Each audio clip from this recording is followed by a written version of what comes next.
ఏసే మార్గం నేను విడువడు ఎడబాయడు. ఈరోజు దేవుని వాగ్దానం. Praise the lord. యేసుక్రీస్తు నామములో మీ అందరికీ శుభాది వందనాలు చెల్లించుకుంటున్నాను.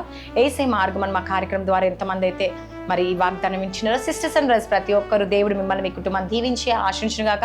మీరందరూ హ్యాపీగా ఉండాలని మనసారా కోరుకుంటున్నా. ప్రతిరోజు ఉదయకాల వాగ్దానం ద్వారా దేవుడు మనల్ని ఎంతగానో మాట్లాడుతూ బలపరుస్తూ ఆ దేవాది దేవునికి మరి కృతజ్ఞ స్తుతులు చెల్లించుకుందాం. మరి ఈరోజు దేవుడిచ్చే వాగ్దానం ఏంటంటే, కీర్తనలు మరి 119వ అధ్యాయము 105వ వచనంలో, దారి కనిపించకపోయినా దేవుడు నీకు ముందుగా నడిపిస్తాడు. హల్లెలూయా. ఏంటండి ఈరోజు దేవుడు మాట్లాడేది? నీకు ఏ దారి లేదు ఈరోజు అనుకుంటున్నారా? అయితే దారి కనిపించకపోయినా దేవుడు ముందుగా నడిపిస్తాడు. మరి కీర్తనలు 119, 105లో దేవుడు సెలవిస్తాడు, నీ వాక్యము నా పాదములకు దీపము, నా త్రోవకు వెలుగై ఉన్నది. హల్లెలూయా కదండి. నిజంగా ఈరోజు చాలామందికి నాకు ఏ దారి కనిపించట్లేదు కదండి. చాలామంది ఫ్రెండ్స్తో అంటూ ఉంటాం, ఈరోజు నాకు ఏ దారి లేదు, అన్ని దారులు మోసుకుపోయినాయి, మరి నేను ఎలా బ్రతికాలో, ఎలా చేయాలో, ఎలా బిజినెస్ చేయాలో నాకు అర్థం అవ్వట్లే, మరి నా జీవితంలో, నా లైఫ్లో మరి నేను మంచి డెసిషన్ తీసుకోలేకపోతున్నాను, ఈరోజు నా వల్ల అవ్వట్లేదు, నేను పూర్తిగా మరి అయోమయంగా కదండి, అయోమయ స్థితిలో అనిపిస్తుంది. కానీ మరి ఒక వాక్యము కదండి, ఈ వాక్యం ఏంటంటే నీ పాదములకు దీపములా మారుతుందంట. హల్లెలూయా. చూడండి, ఈ దేవుని యొక్క వాక్యము నీకు ఒక మంచి దీపములాగా కదండి, ఒక వెలుగుగా దేవుడు మరి నువ్వు ప్రతి అడుగు దారి నీకు ఒక మంచి చక్కనైన మార్గాన్ని దేవుడు చూపిస్తాడంట అండి. ఎందుకంటే ఈ వాక్యము నా కాళ్ళకు దీపము అని అంటున్నాడు దేవుడు. హల్లెలూయా. నిజంగా అండి, ఈరోజు దేవుని ఒక వాక్యం మనం ఎప్పుడైతే వింటామో కదండి, మన ప్రతి అడుగుకి దేవుడు ఒక చక్కనైన దారి చూపిస్తూ ఉంటాడు. హల్లెలూయా.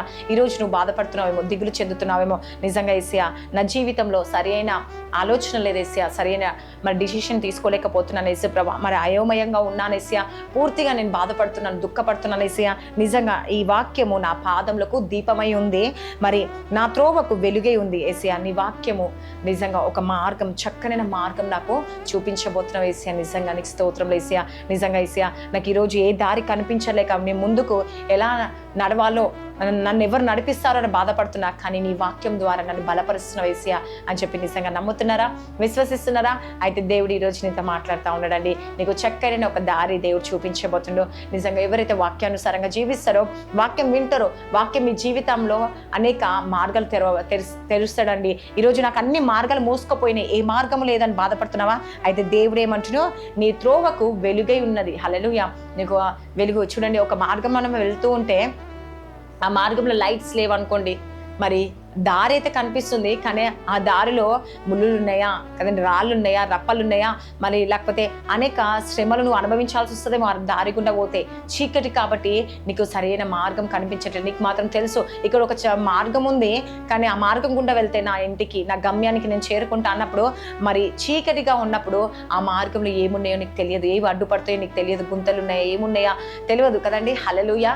కానీ ఎప్పుడైతే వెలుగు, చిన్న వెలుగైనా నీకు వచ్చిందనుకో, ఆ మార్గం గుండా నువ్వు పోతూ ఉంటావు. కష్టమైన, బాధైన, దుఃఖమైన, మరి ఎంత నడవలేని స్థితిలో ఉన్నా కూడా వెళ్తూ ఉంటావు. అలానే దేవుని ఒక వాక్యం నీకు చూపిస్తున్న ఒక చక్కరైన మార్గంగా, ఒక వెలుగుగా నీకుండి నీ దారి సరళము చేయబోతుంటాడు. హల్లెలూయా.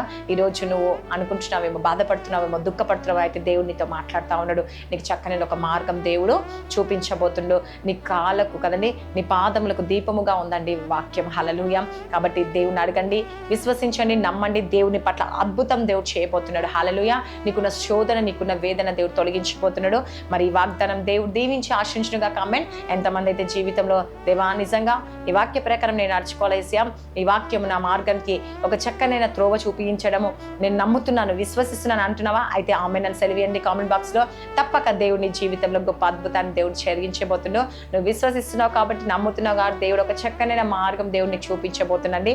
నీ జీవితంలో గొప్ప వెలుగుగా ఒక చక్కనైన దారి చూపించడమే కాకుండా దేవుడు ముందుగా నీకు నడిపించబోతుండో. ఈ వాక్యం దేవుడు దీవించి ఆశించుగాక. ప్రార్థించుకుందాం. స్తోత్రం పరిశుద్ధుడా యేసు ప్రభువా. ఎంతమంది అయితే ఈరోజు ఈ ఉదయకాల సమయంలో ఈ వాక్యం వింటున్నారో వారి జీవితంలో వారి కుటుంబంలో గొప్ప అద్భుతం చూడునుగా కైసియా, గొప్ప మేలు చూడునుగా కైసి ప్రభా. వారికి ఉన్న సమస్యలు, వారికి ఉన్న శోధన, వారికి ఉన్న వేదన తొలగించండి, వారికి ఉన్న ఇబ్బందులు తొలగించండి యేసు ప్రభా. ఈరోజు ఎంతమంది బర్త్డేస్, మ్యారేజ్ డే జరుపుకుంటారు, ఈ సంవత్సరం అంతా వారిని దీవెనకరంగా ఆశీర్వాదకరంగా మార్చండి యేసు ప్రభా. ఎంతమంది మ్యారేజ్ కాలేదు, లైఫ్ సెటిల్ కాలేదు ఏసయ్యా, భార్య భర్తల సమస్యలు, కోర్టు కేసు, నేను గర్భఫలం లేక, నేను శాంతి లేక, సమాధానం జీవిస్తున్న ప్రతి ఒక్కరిని జ్ఞాపకం చేసుకోండి యేసు ప్రభా. నువ్వే సహాయం దయచేసి స్కూల్స్, జాబ్ రాకపో ప్రయాణంలో తోడుగున్న మంచి బిజినెస్లో లాభాలు దయచేయండి యేసు ప్రభా. ఎంతమంది ఎగ్జామ్స్కి రాస్తున్నారో, ప్రిపేర్ అవుతున్నారో, రాశారు వేసే వారందరినీ మీరు జ్ఞాపకం చేసుకుని మంచి మార్క్స్తో వాళ్ళు పాస్ అవుట్కి సహాయం చేయండి ఏసయ్యా. ప్రతి ఆటంకాలు తొలగించండి, అద్భుతం, ఆశ్చర్యం, మేలు జరిగించండి ఏసయ్యా. ప్రతి చీకటి శక్తులు, అంధకార శక్తుల నుంచి విడిపించండి యేసు ప్రభా.